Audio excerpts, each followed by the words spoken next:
दिवाली के पेश नज़र पुलिस और दीगर महकमे जात के साथ एक जायजा इजलास, जिसमें एक्सप्लोजिव के ओहदेदारों और महकमे पुलिस सेंट्रल जोन के हुदूद में दिवाली के मौके पर अवाम भी एहतियात करें और पटाखों के दुकानदारों से भी एहतियात करने का मशवरा दिया ताकि कोई हादसा ना हो। IND टुडे के नुमाइंदे से बातचीत करते हुए सेंट्रल जोन के डिप्टी कमिश्नर ऑफ पुलिस कमला सिंह रेड्डी ने बताया, आने वाला दिवाली त्योहार का और फायर क्रैकर शॉप्स का वो मीटिंग लगाया। ये मीटिंग में हमारा जोनल ऑफिसर्स के साथ कंट्रोलर ऑफ एक्सप्लोजिव्स श्री कदम साहब भी अटेंड होके वो लोगों को ये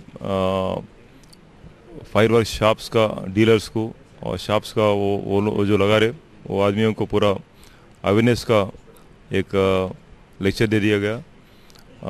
हमारे तरफ से भी ये मैसेज दिया था। सेफ्टी सबसे पहले इम्पोर्टेंट है, उसके बाद बिजनेस या प्रॉफिट। ये सेफ्टी के वास्ते सेफ्टी के इश्यूज़ में किसी हालत पे कॉम्प्रोमाइज़ नहीं होते। हमको सबसे ज़्यादा पब्लिक का सुरक्षित वही इम्पोर्टेंट है। ये सुरक्षित के लिए वो जो कंट्रोल ऑफ एक्सप्लोजिव कंडीशंस में वो लिखा हुआ है वो रूल्स और रेगुलेशंस ज़रूरी इम्प्लीमेंट करने का है और किसी हालत से वो वायलेशंस वो परमिट नहीं करते।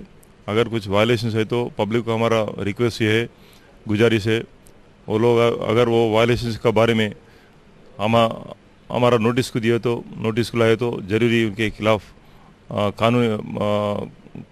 कानून से वो कार्रवाई करेंगे।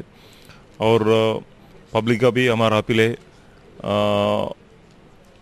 ये पब्लिक रोड में पब्लिक प्लेस में एक क्रैकर जलाना और सुप्रीम कोर्ट का डायरेक्शन भी है 10 बजे के बाद, रात में 10 बजे के बाद किसी हालत पे एक क्रैकर्स जलाना वो प्रोहिबिटेड है।